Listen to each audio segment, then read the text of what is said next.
I'm ready to go when you are. Okay. Then I'll start. All right. Okay. Okay, welcome everybody, and also a warm welcome to everybody on the internet.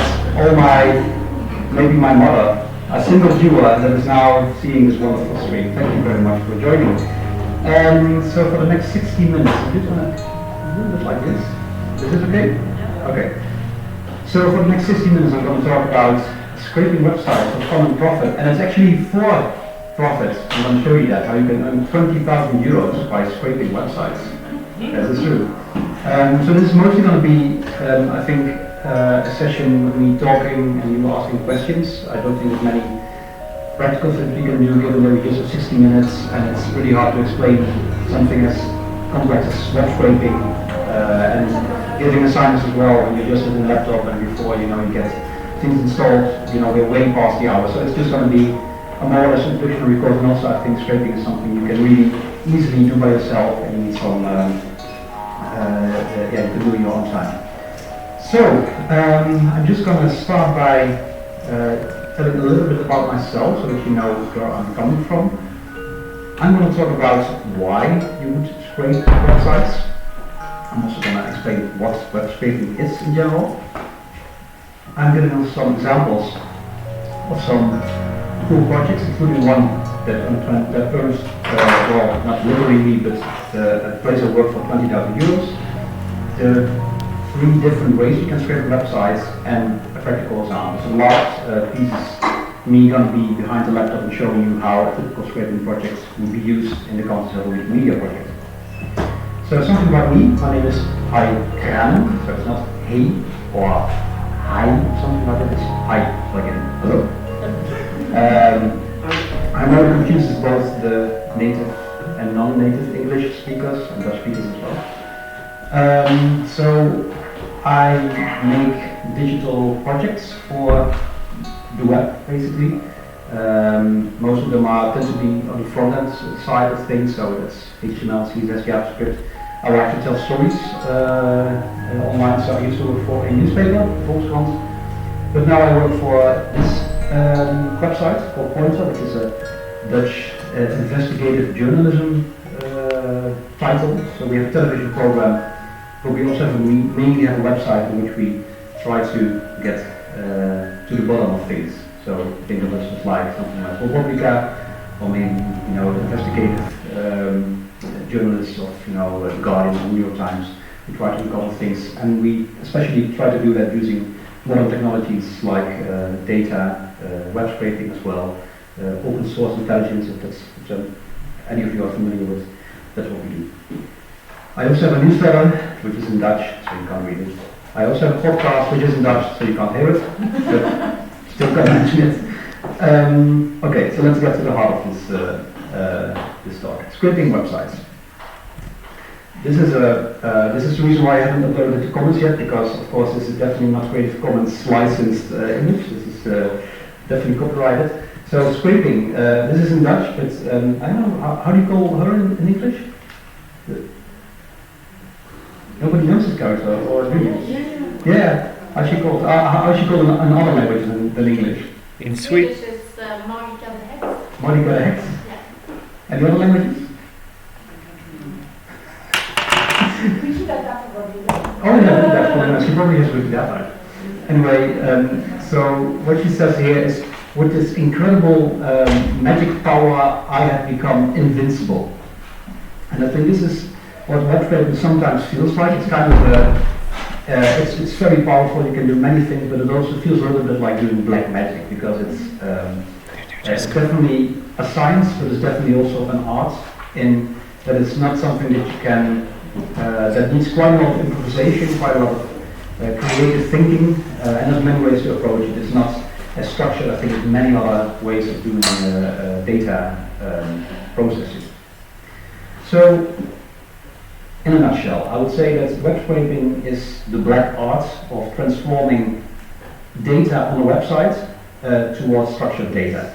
So you can think of it as like you have a random website that contains some data. For example, you've got a website for a museum that has paintings. You want to get all the data of the museum's of the paintings into some kind of structured formats like spreadsheets or some JSON files, XML, whatever you want. And this process, what you're doing here, that's called web scraping. So why would you do something like that? Does anybody have suggestions on why you would scrape a website? Very good one. Okay, so this is basically, okay, so why wouldn't you do that by hand? I am not doing that by hand. I am scraping. Okay, so why wouldn't you do it by hand? Because it would take too long to do it. Yeah, Exactly. it's take long and you make mistakes. Yes. And yeah, Okay. mistakes is a biggest problem for me than the long time. Okay, so you have obviously scraped a website before. You have obviously scraped a website before. Yeah, but I'm very bad at it. Okay, but that's okay. So apart from you, who has scraped a website here? Why are you attending this class? That's a lot. And I am only scraping very specific thing. I Okay. want to be able to scrape everything. Everything, right. Okay, so a couple of you have, okay, who has never scraped a website? Okay, so it's nice, it's 50-50, so that means that everybody who can already scrape a website can help the people who aren't scraping websites. So, can all of you who raise their hands who can scrape a website raise it again? So, okay, so let me see, you have scraped a website. Yeah. Okay, can you tell me which website and why you did that? I can't. That's okay, I'm just going to tell you that. I used Python to read in certain web pages and then look into the HTML code to find what I needed. And what did you need? Oh yeah. And what did you do? Well, one thing that I did a year ago was I found a website with a database with darts players, Okay. and they had the already connection from the English website. Mhm. So I could just find the link between the Wikipedia or the Wikidata item and the item on the website, and then add missing data like the nickname of the player Okay. was often not found. Yeah. So I could just create then one routine. Yeah, that was like a full-day program. Okay, but how Python is not the easiest way to create a website. depends, I guess. Depends, but Yeah. it's not the easiest or not the quickest way. Okay. Especially Yeah. not if you just need 10 records. Right. Oh, Harmonium is usually having like one screen with figure skating results. okay. Yeah, and if you then need to analyze that over and over again, then Python is not good. Okay. So, and how many dots players did you scrape? I think a few thousand. Wow. Okay. Well, for me, it was the fun of writing the script and making it work. Yeah. It was one of the first times that I did that Okay. successfully. I'm very proud of it, but Okay. maybe next time I will use your tool. Oh well, I mean, I have written Use so. it, have it, but I still have to use it. Okay. So, I mean, obviously, I mean, it took you one day to do this, but you have thousands of dart players. If you would have tried to enter all those dart players by hand. Then I would not even start with it. Exactly. Because it's middle-aged non-work. Middle-aged monk, exactly. So, So I in- think by all the hand. No way. yeah, so I think in essence this is really like the core of web scraping. It's because it's very boring to do it by hand, so you automate it. That's what web scraping is all about. So I think most things have already been said, but just to sum it up. So you scrape because it saves you lots of time, because it can be very cumbersome to do things like, I mean, you won't enter like 5,000 dart players by hand. I mean, you can do that, but it takes ages. I think also because of quality, if you just try to transfer everything by hand, you might make mistakes, and that's something that you won't do. Of course, I mean, it can still be mistakes, but they will be on other levels. And also because you can automate things. I mean, for example, if you have a website that regularly updates things, you can run a scraper every single night, have it transfer new data, and move that over to, for example, Wikidata, because obviously there's many different reasons why you would scrape it. I think, I mean, for something like Wikidata, it's just perfect. So what can you do with scraping? And this is obviously I'm going to talk about Wikidata and Wikimedia Commons later on, but I'm going to talk a little bit about what you can use for scraping outside of the Wiki projects. So yeah, so this is where I can tell you how you can earn 20,000 euros with web scraping. So news medium I work for, called Pointer, we do lots of data stories and stories based on open data. And one of them was this one. So what we did is, in the Netherlands, every company that offers care, for example, you have care at home, or you have some kind of other way that you offer care to people, whether they're elderly or not, or they have some kind, of illness or anything else that they need care for, need to publish their financial records on a public website. And what we did is we got all the data of those public records, and we then saw the profit margin for all of these companies. Because if you work in like any aspect of like healthcare, you know that it's very hard to earn a profit in healthcare. Usually, if you have a profit margin of maybe 1 or 2%, you're doing pretty good. So what we found out is that there were a couple of healthcare companies that earned profit margins of 30, 40, 50%. So they were earning lots of money by giving healthcare. So we did some investigations in those companies, and we found out that many of them were actually doing fraudulent things, and this was cause for like a major scandal with a couple of those companies. Actually, one company has stopped giving healthcare. They were ordered by the government to stop giving healthcare because they were giving healthcare in the wrong way. So that was like the second part of it, that we actually, tried to find people that work for these companies, that wanted to tell things on the record about the companies they work for. But finding those companies, that was the part where we actually used web scraping. Because like I said, all the financial records need to be in public, need to be on this public database. That's this thing. It looks very boring because it is. It's like the financial records of all these companies. But the thing is, this thing doesn't have like an API, so what you need to do is you need to download every single healthcare organization in the Netherlands by hand if you want to do that. But of course you can automate that. So we did that, and we got all the records from all of these companies, we processed them, and then we got the thing that you see there on the top left corner, actually from our television episode, where you can see the profit margin for each of the companies. And the nice thing is, actually yesterday evening my colleagues won 20,000 euros by this project because it was voted as the best way of using open data from the government. So this is how you can earn 20,000 euros with web scraping. I think we probably need to share it with other people, and I don't think we can probably buy a cake from it. But, so another example, this is a project I created myself in my spare time. Was that I noticed that in Amsterdam you have lots of events, but you don't have like a really good calendar of events. I mean, you have like lots of different places, but some of them, are just for music, some of them are just for sports, some of them are just for debates. There are a couple of sites that try to gather all of these things, but they tend to be, pretty commercial, lots of banners, lots of, bullshit. So I thought, what about just scraping like a couple of those sites and presenting it in one single website where you can just see what's happening today in my city. This was all done by web scraping. It's basically just, I have a scraper that's running every night, goes to 9 or 10 different websites, gets all of the data out of it, parses it, and presents it in like one easy mobile-friendly web app, which took me like maybe, 2, 3, 4 evenings or something. But now I can see, what's going on in my town without going to like 9 different or 10 different websites. So this is also something where you can use web scraping to, scratch an itch that you have for something.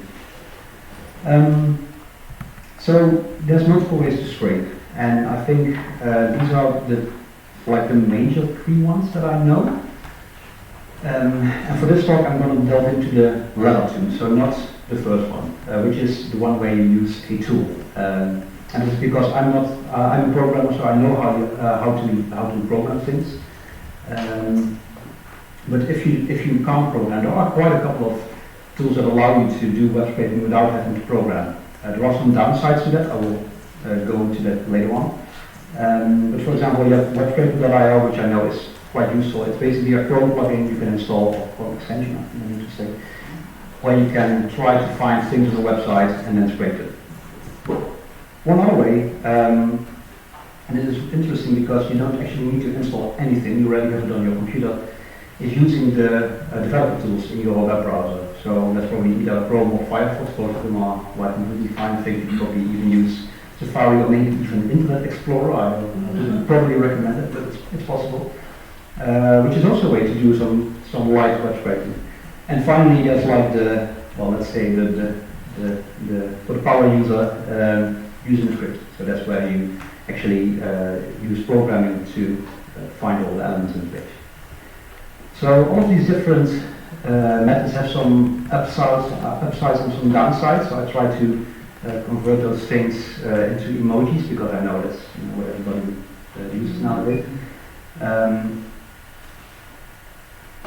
So if you look at the first one, so if you're using a tool, I think the major advantage of using that is that the learning curve is pretty low. So if you don't know how to program, you can usually immediately learn it, follow a couple of tutorials, and then you can find some things.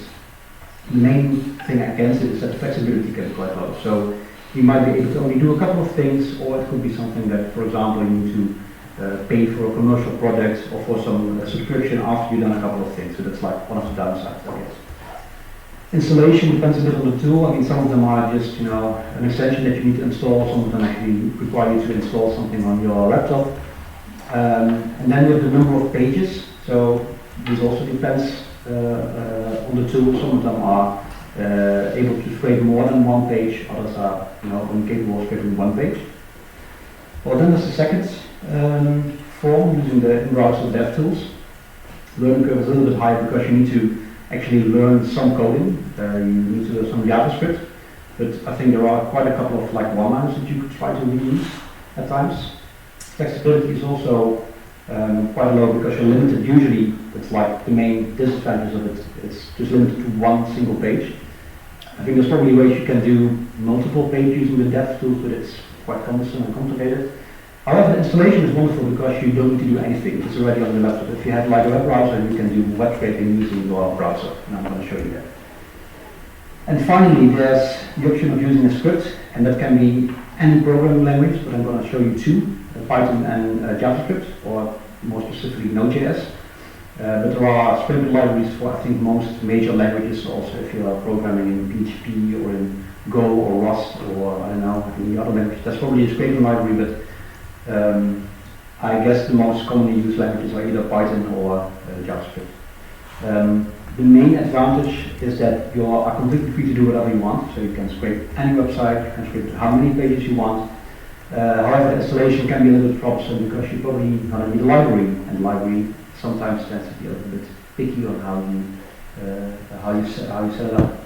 But of course, you can scrape as many pages that you want with a web script. So I mean, that's how you can scrape 3,000, 5,000 start players, something like that. Yeah. So this to give you a little bit of an introduction of how you would use the DevTools for doing that. So I'm just going to show you a little bit about that. You probably need to shout on the back if my font size is not big enough. So let's try to see if we can scrape the Stay OK website. So, how many of you have ever used the DevTools in your browser? Okay, and how many of you haven't done that? Nobody? Okay. One. Okay, two, three. Even what you mean used. Okay, well, open them. Yeah, exactly. My mistake.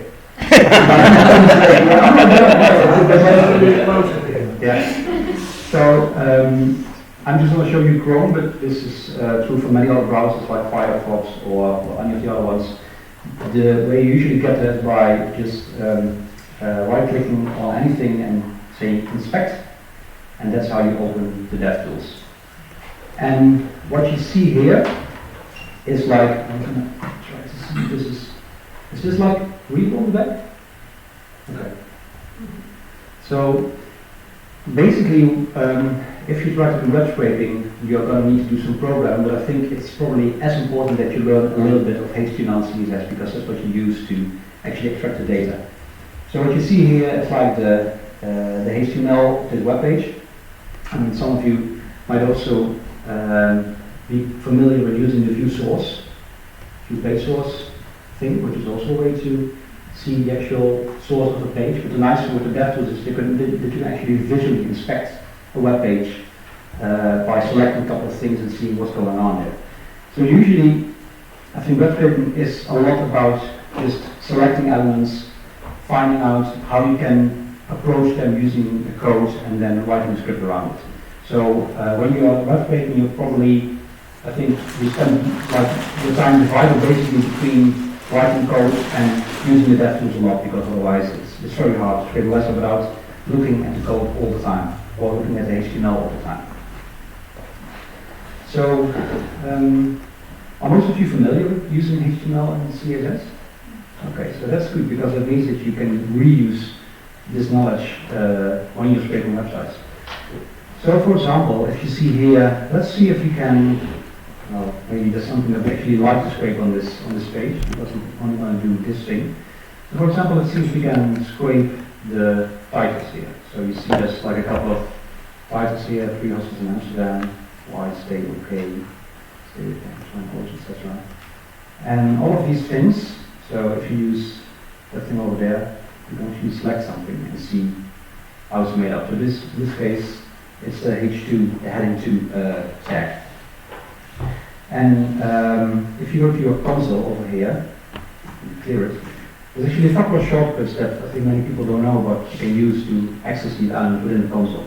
So in the console you can type JavaScript. So for example, you can also use it as a simple calculator, so if you want to do something like, divide 20 by 4, you can use it as well. But you can also use it to do some like analysis of the page. So for example, if you want to select an element, you can use the $sign. This is something you can use on most websites. And it's a function, and between this you can add a CSS selector. And the CSS selector is what you use to target elements on the page, usually to apply styling. That's what we use to design these things. So you can see here the H2 elements. There's like lots of styles. Actually, if I do this, you can see, you can't see that, but it has like, some colors, etc. If I remove that, you can actually give it, any color you want. Let's make it purple. Awesome. But it's also a way, aside from using styling, it's also a way that many libraries use, give it as an option to select elements. So for example, let's say I want to find all the H2 elements. Well, here we are. So these are all the H2 elements on this web page. And actually, if we move over these. But this $2 will work only if this page is connected to jQuery. No, it's actually a console thing. It's indeed, you're right. If you're using jQuery on a web page, it will do that. But if you don't use jQuery, it will give you the native shortcuts. What you can also do if you don't like this, you can also use the official JavaScript way of doing it. In this case, you would say document.curly selector. And you get the same thing. Well, actually, you only get one element. You need to do select all. And here we have again those 15 elements. And if you go over these, you can actually see that they highlight. So, if you have one of these elements, so for example, let's say we're going to take this one, I'm just going to say like that. So now it's defined, I guess, all this. What you can also do is, if you select one of these things, if you look closely, you can see here it has this $0 thing. This is a shortcut that you can use in your console to actually directly interact with the element. If you now type $0, you get this element directly from the console. And from there you can say something like text content. So now we have the actual string that's in this element. And of course now we want to get this out of the console because there's no use just having it in the console. So what you could do is you could select this, open your favorite text editor. Is it readable on the back as well? Yeah. Excellent. And you have it. One thing you could also do, there's actually a function in the browser console called copy that will immediately copy the data to the clipboard. So you can actually say something like this. If you press up and down, by the way, you can access earlier commands. It's very useful as well. So if you have this expression, and I put a copy around it, it says undefined, but it's actually now in my clipboard. It might not look like much, because obviously you can also like just select the whole thing, copy and paste.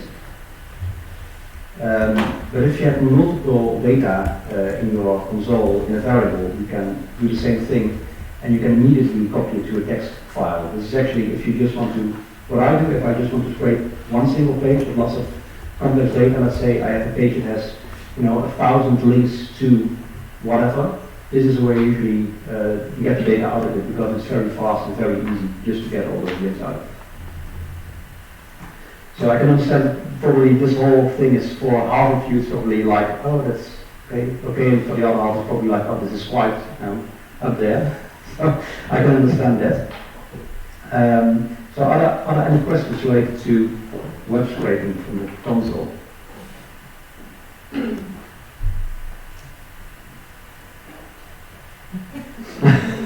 It's not completely clear for you. Is there like a good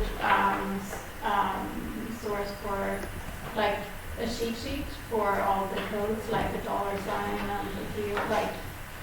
I don't know actually, but I think it's something we could make maybe. Yeah. Because it's like if you have a couple of those things, it's quite easy actually. And one thing you can definitely use or do by this is just find out what those selectors are. Because now I did like a pretty simple selector. In this case, the H2. That's just a selector. However, usually it's not that easy. You usually want to select other things. So, for example, one other thing you can probably want to use are classes. So if you've ever done any CSS styling, you're probably going to use classes to apply styling to things. And these are actually also the things that we use whenever we try to scrape a web page. It's usually the most easiest thing to hang on to get some data out of it. So actually I think there was somebody mentioned, I think on the Fabricator tickets about the website I should show here, I think. Well, there was the public library in Austria.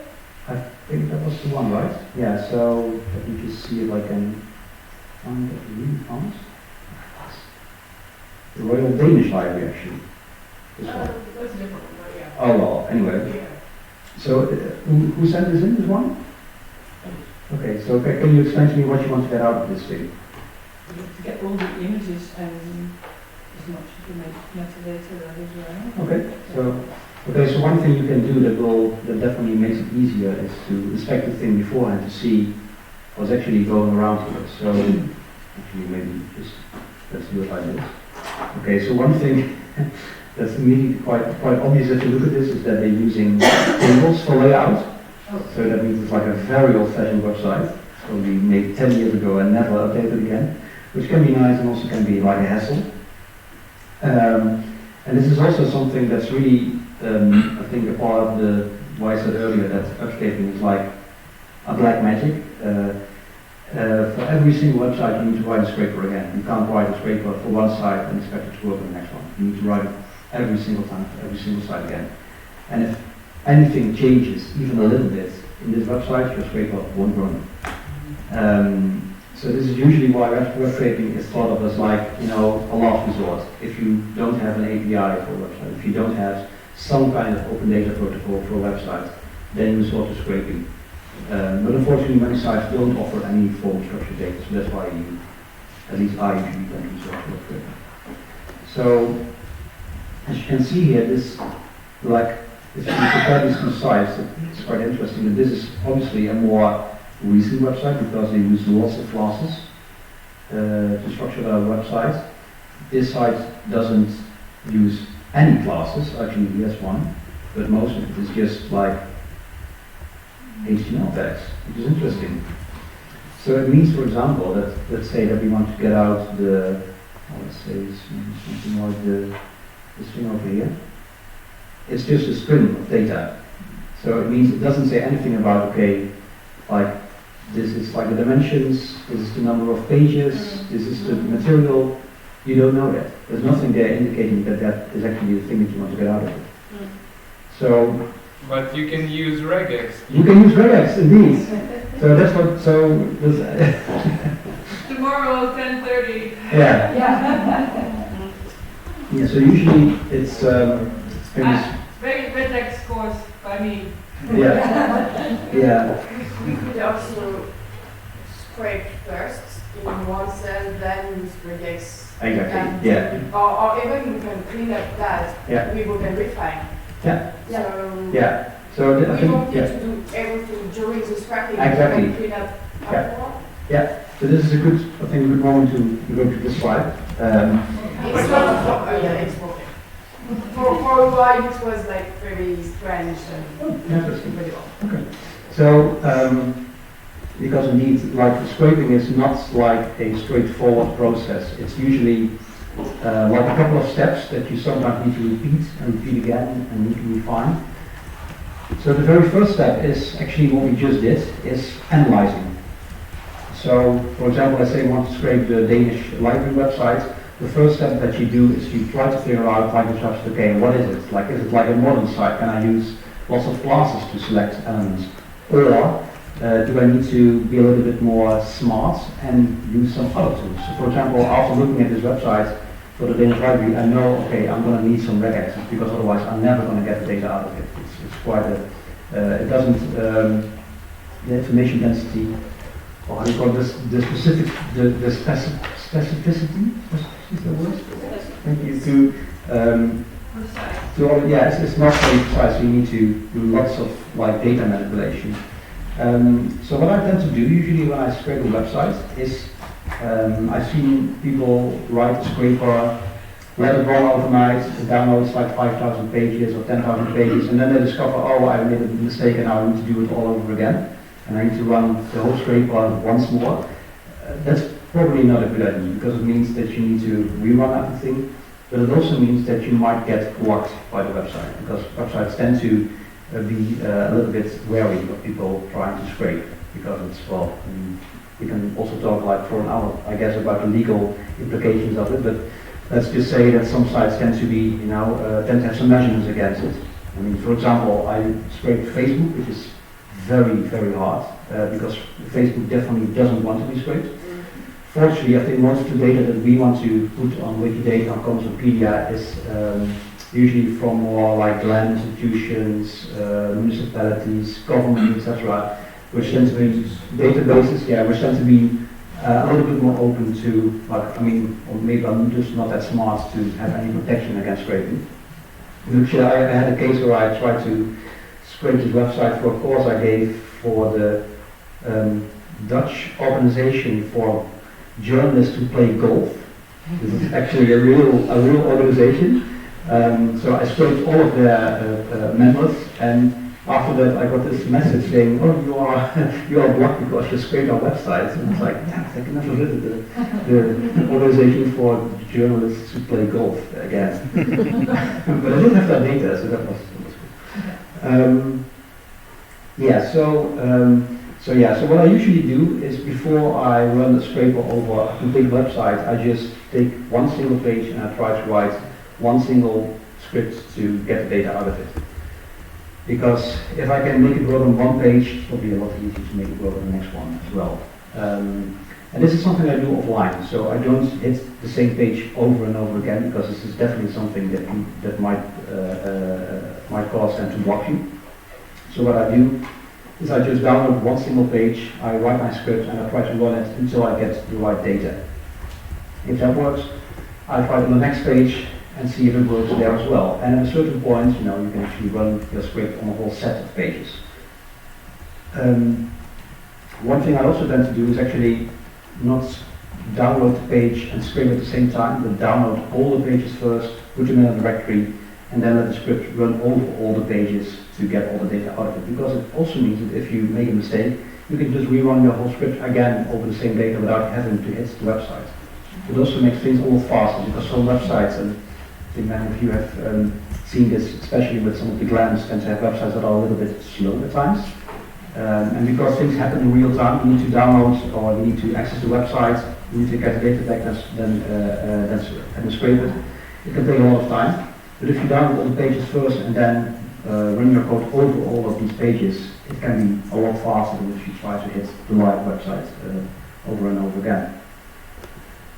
Of course, then you have all this data, and then you have the cleaning process. So that's like just the thing that you saw. It might be that you get your data or the data out of it like this really weird format where you need to do some processing before you can do it. And that can be done in multiple ways. I mean, you can do it in code, but you can also use a tool like OpenRefine or even Excel or OpenOffice or something to do some of the data parsing. So usually what I see is whenever I run a scraping project, I tend to have maybe 4 or 5 or 6 iterations over the same data. So one of it is like the original raw data, then there's one where I clean up some things, then there's one where I did some of the linking to Wikidata, then there's maybe one where I also included Wiki Commons images. So it's usually like a multiple part process that can take quite a lot of time. And in the end, of course, then you just process the whole thing and upload it to Wikidata or Commons or wherever you want to use it. Are there any questions surrounding this whole? I have an addition if you Sure. in heavy cases when site opposes being scraping, you can write a script that imitates user. So you can write a script that will move mouse, click some buttons, program with click mouse buttons, and so on. So you can make the script behave like a human. Apart from that, it will be automated. Yeah, this is actually how I did the Facebook scraping. It's like what I basically did is I programmed a program to hit the space bar 1,000 times, and by that I could scrape all the friends of a certain person that I needed all the data of. And actually, if you ever want to do something like that, like scrape social media, don't ever use your own account. Make a fake profile, and if you're doing that, you want to make a fake profile, get a cheap SIM card and put it in an old phone and use that to make an account, because it's a lot easier. And actually, while you're here in the Netherlands, this is very good because the Netherlands has one of the most, doesn't have a lot of restrictions on getting SIM cards. You can actually buy them here around the corner for €1 or something. And if you're living in Europe, it's actually the same price because of roaming. Thank you, European Union. Yeah. It's actually like the media organization I work for actually are delivering like free SIM cards as a giveaway thing, because we thought it's like a really good way to do research on that. So, if you're doing scraping using a script, so not the tool kind of thing, or you're doing the in-browser DevTools thing, there's like 3 different libraries I use for scraping. And one of them is in Python and 2 of them are for Node.js. So how many of you are familiar with using Python? Okay, and how many of you are familiar with using Node.js? No one? Okay. Okay, well, this is no, how many of you are familiar with JavaScript? Well, I mean, then you can do Node.js, not a problem. You can all write this as well. So basically, for those of you who don't know Node.js, it's like the server-side version of JavaScript. So you can write JavaScript, but you don't execute it in the browser like you usually do. You execute it on the server just like you do with Python or PHP or something like that. Like most languages that I know of don't have any like native capabilities of doing web scraping. It's usually something that you use a library for. In Python, well, I guess the undisputed king of web scraping is called Beautiful Soup, which is a very old library. It's like 10 years old or something, but it's still pretty decent. And like actually, the nice thing with Python, I think, is that the data processing tools it has, like list comprehensions and working with files and working with dictionaries and lists, all make it a very nice language to do data processing. So in that case, it's really nice. For Node.js, there's a couple of libraries, but these are the ones I tend to use, so Cheerio and Puppeteer. So of course you might be wondering what's the difference between those libraries. So I made another table. So one like aspect is how you address the library, how you use it to scrape your data off the site. For Beautiful Soup, you use like the library itself. So it's like a custom thing. You need to learn a couple of commands, but it's actually just, I think, maybe 2 or 3 that you actually use a lot. You say Python, but Python 2 and Python 3 differ significantly, and I think this is should be Python 2 if it's so old, right? No. Beautiful Soup is definitely Python 3, and there's no reason at all to use Python 2 anymore. So, and Beautiful Soup is completely Python 3 capable, so it's it works perfectly there. It even scrapes like modern websites. So for JavaScript, Cheerio and Puppeteer. So this is like, there's a real big difference between those 2 libraries, because Cheerio is a little bit like the Beautiful Soup for JavaScript. So you got the jQuery-like syntax, which you also saw in the browser. So it allows you to write basically, some commands to get the data out of it. There's however one very big difference between Cheerio and Puppeteer, and that's that Beautiful Soup and Cheerio work basically on parsing methods. You put in a HTML file and they pass it into a structure, to a data structure, and then you get the data out of it using selectors. However, Puppeteer is a little bit different, because what it does, it runs like a complete browser in your on your laptop. What it does, it runs a version of Chrome, which they call it a headless browser, because you don't actually see the browser, even though you can configure it to do that. And it's basically like what you just said. It's like controlling the browser using commands. So you can say to the browser, move your mouse over here, click this button, scroll down, do this, do that.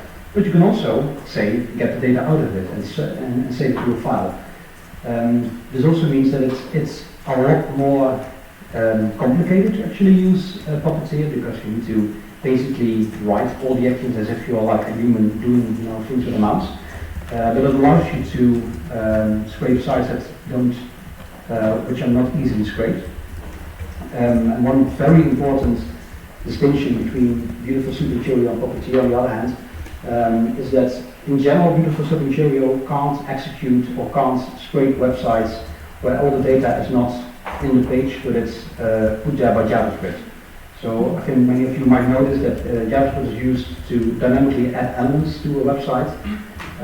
With Beautiful Soup and Cheerio, you can't scrape those changes. So if you encounter a website that puts all the data there using JavaScript, you can't use these libraries. And I think actually Beautiful Soup has some kind of way to deal with this. They have like this Selenium plugin you can use, but it's pretty complicated. I wouldn't recommend it, but it's possible.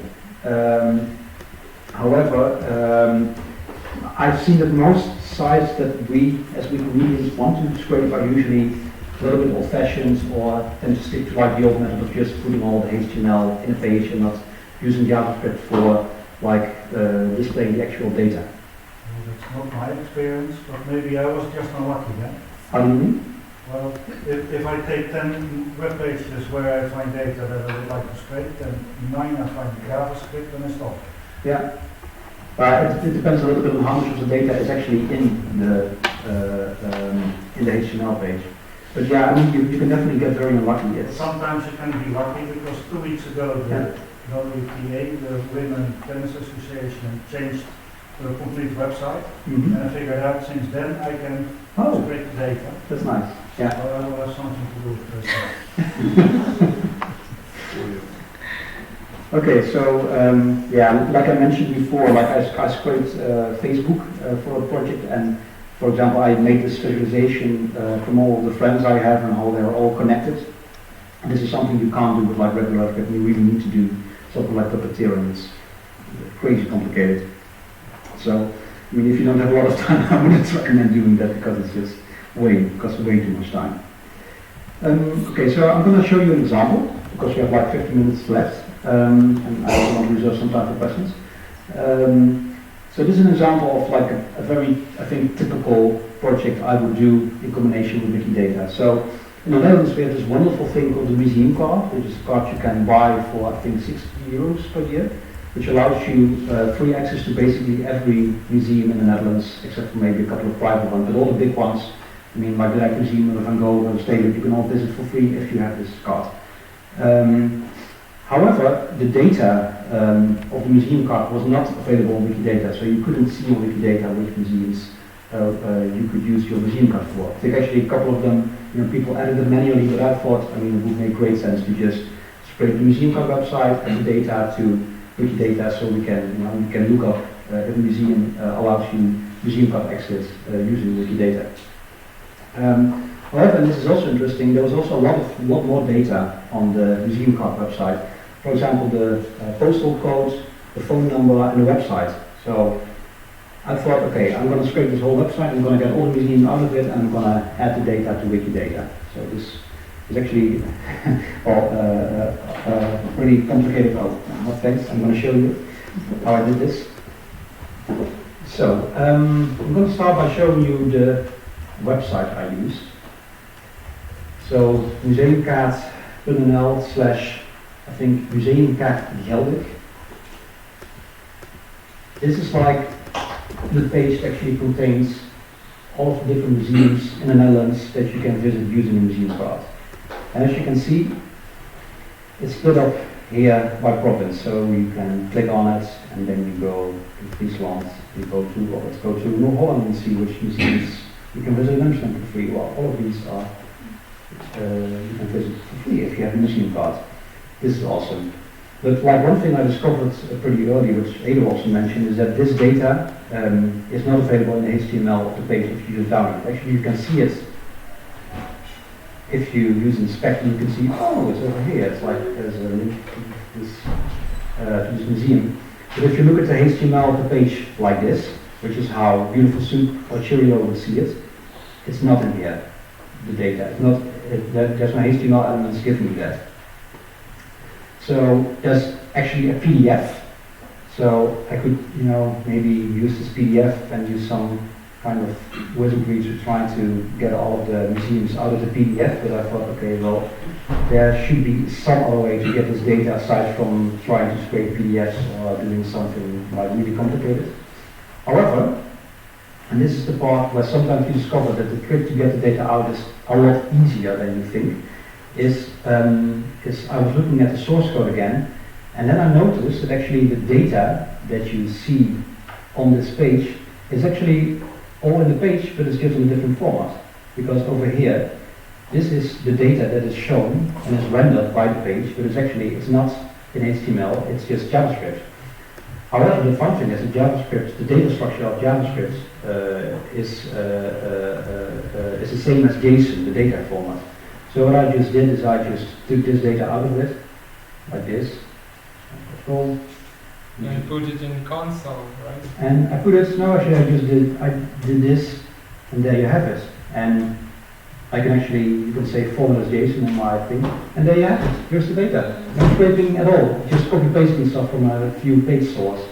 And this is something that's actually quite common with many modern websites. I think another example was one thing I discovered for when I did my event calendar is if you go to the website of Paradiso, which is like this music venue here in Amsterdam that features like many famous bands. It's also a very modern website. It doesn't have like if you just download the page, you can't scrape the HTML. However, if you just open this page in your DevTools and you go to the network tab, there's actually a hidden API you can use. And if you use that, you just have the data and you're done. I mean, you don't need to do any scraping at all. You just have the data over here.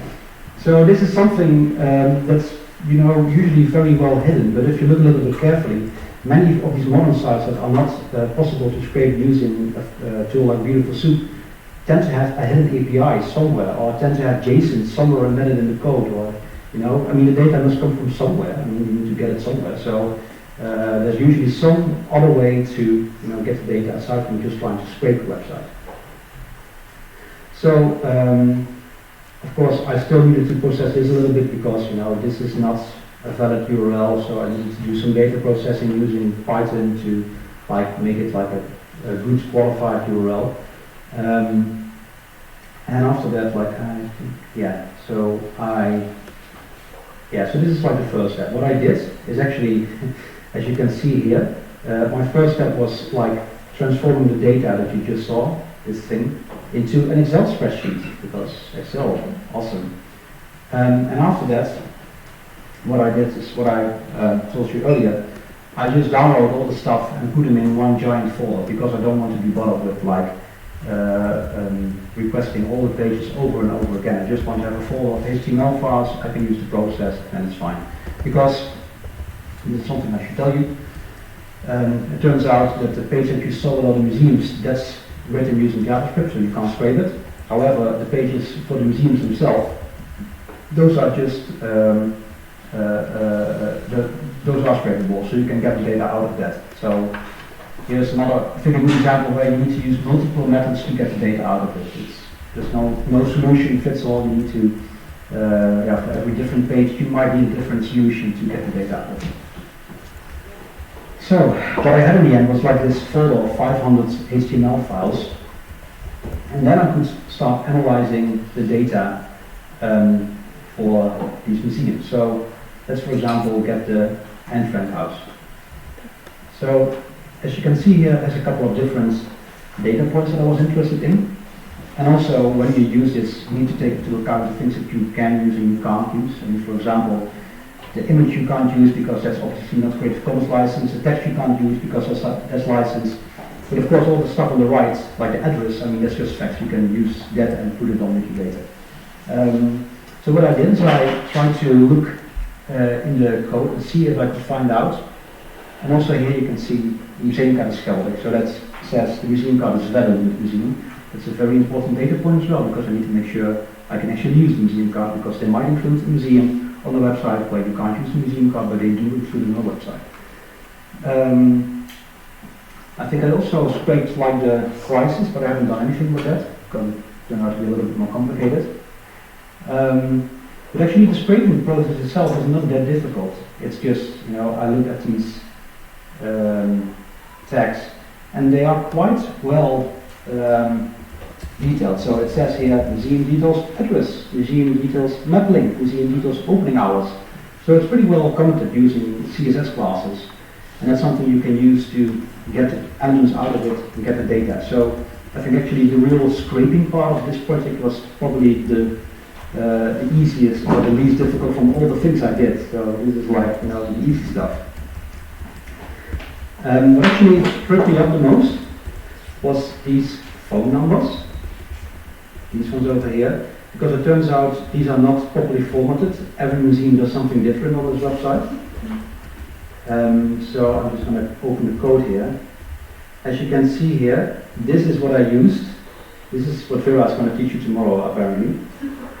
So this is what I needed to do for getting the phone numbers out. And when I looked at this code yesterday, I saw this comment. But that is not complicated. For some people it's not complicated, but many others. Bracket, then 3 or more digits, then closing bracket. I also have no idea what it makes. No, the something is, when I look at this, I have no idea. It's like with brackets, it's something that you write once and then you look at it and like, oh yeah, it means something. But I think I then need to ask you to tell me what it is exactly. So what you can see here is actually so I'm just going to walk you a little bit through this code, and I won't make it too long because I think many of you are a little bit tired. So what I did here is just looking through all the HTML files that I downloaded, and for each of them I'm making a beautiful soup instance. And what I did then is just parsing it, which is basically getting the elements out. As you can see here, for example, let me check. So for example, the address is just this thing you see here again. That's the CSS selector that you need. So if you go back to the website, you see it over here, museum details address, museum details address. That's the same. That's the element. I'm selecting it, and then I'm passing it to a string, so I'm making sure I get the actual address. I think the address I did, not quite sure what I did with that, but I think I probably need some more data manipulation that's not included in this file. And then, for example, the zip code is actually pretty easy because that's just 4 digits and 2 letters, so that's a pretty easy regex. But like a telephone number, I don't know. So in the end, what I did is I just like transformed it into like a new data file, which is just a giant CSV file. And after that, I tried to get out of the names out of it and try to match them to existing Wikidata items, which is a completely different thing on its own. It's probably something that you could use OpenRefine for. I think I used multiple ways to deal with that. So what the end result is that if you go now to, for example, add-on Frankhuis, and Frankhuis, you now have, let me just check. Yeah, here we are. Payment type accepted machine card. I also included, of course, a proper reference so that you know that this was valid on this particular day, the title of the thing. But also things, for example, I think I didn't add that, but I might have. So the postal code, I added that. Phone numbers, actually there's currently 2 phone numbers now. The website was something I added, but this item already has it. And I also added like the describers URL field because I thought it would make sense to also include that as well, with a reference again from the same page. So I think that's what I wanted to tell. Basically, I hope you are a little bit more educated now in how web scraping works. And I wonder if you have any questions. Thank you.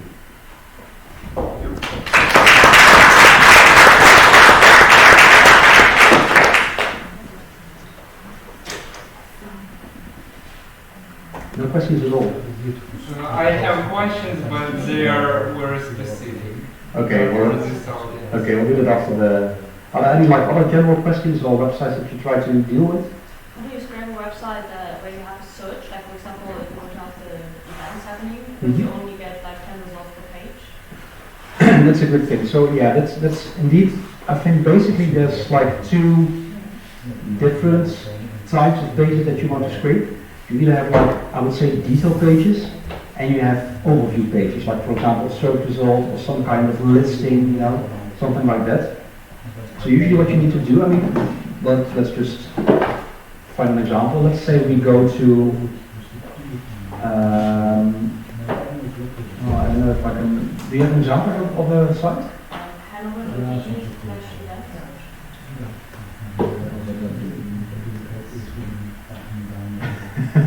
Excellent. Event/search. Excellent. Like this. Yeah. Okay, so what you want to scrape here? Just the event of the next month. Okay, so it's like this thing that you see over here. And right, so you want these things, right?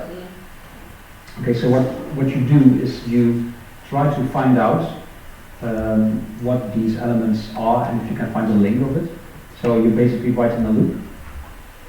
What you're doing here is, oh, this is nice, yeah. Okay, so this is done with JavaScript. Once again, this is something that you can't easily scrape. However, what we can observe, and this is another time when the network panel in the DevTools are your friend, because we need to figure out what this website actually does whenever you try to click to. Because unlike most websites, these anchors would lead to a different page. You would state, and I mean, many sites you can just scrape by saying, okay, you have like, you know, something like, you know, event, search, and then pages 1, and you just write a loop and you say pages 2, pages 3, pages 4, etc. I mean, this is like what you can do. Unfortunately, this page doesn't have that, so we need to figure out something else. So let's just see what happens when I press the 2. Okay, so lots of things happen here, but maybe, let me just make this a little bit bigger so I can actually see what's going on. I probably think, so here we have another hidden API again, apparently. The search events API, which gives you back JSON, which includes HTML as well. Yeah. Yeah, this is definitely not an easy site to scrape, I can tell you that. But it's definitely possible, but you need to figure out what these things are, if there are any parameters. It's basically like deconstructing or reverse engineering how a site works. But I guess what you could do is see if this is a post request, so probably accepting parameters. Let's take a look at that. Alright, here we are. Offsets. There you are. So if you would write a script that would send out post requests to this URL, and you would change the offset from 1 to 2 to 3 to 4, you would be able to scrape all the pages. But it's definitely, I think, one of the more tougher. I mean, if this is like your first scraping project, I wouldn't try to attempt this one because it's, I think, pretty hard. And how to imitate those post requests? How you imitate post requests? Yes. Well, this is actually something where I think Python is pretty handy. When you use Python to write a script, I would definitely recommend using the requests library, which is this library that is used to do HTTP requests, because it's... I have used it, and often sites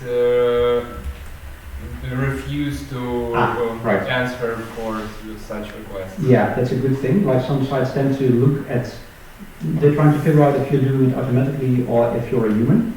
So you need to make sure that the site believes you are a human. And one thing, it depends a little bit, because some sites, I mean, for example, like Facebook, can be very, very difficult in that respect. But many sites can be fooled pretty easily.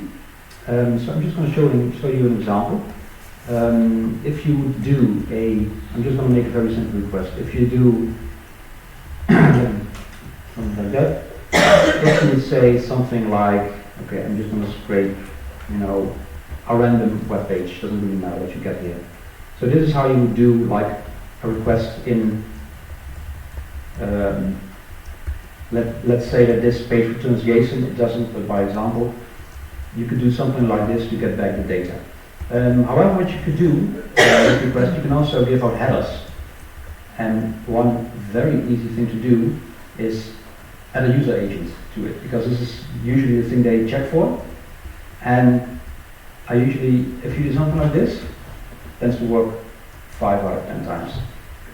You can also check out. Get back to I'll post it on the Telegram. You can also just look at the user agent that your own browser gives over here, this monstrosity. So if you use something like this, it might be usable. One other thing, I'm not quite sure if Firefox does this as well, but Chrome has this wonderful little trick where you right click on a request and it says copy as scroll, and if you do that, it will give you this blob which will completely imitate your request that you did using the call command line tool. And because every major program language that I know of implements some way to access scroll, you can also use this to download the pages. As you can see, it also allows you to, for example, copy as fetch, which will allow you to do it from the browser, and some other aspects. But usually, like I said, just the user agent is for most sites it's usually enough. Yeah. Another question? No, I can add to this that you can use sessions, which is actually much easier than just copy cookies. Yeah. So how do you mean with sessions? How would you do that? It's like in requests library. Right. Yeah. You can use sessions indeed, but you could pass the cookies as well. Like starting the session, and then you session and get. All right. Yeah. Not the request, but session. Yeah. That's another way. I mean, there's many different ways. I mean, it's basically just a way to emulate, the state that your browser is sending to the client and mimicking it using the code. Yeah. Any other questions, or are we all done and ready for more hacking, drinking beers, etc.? Okay. Well, thank you very much. Thank you.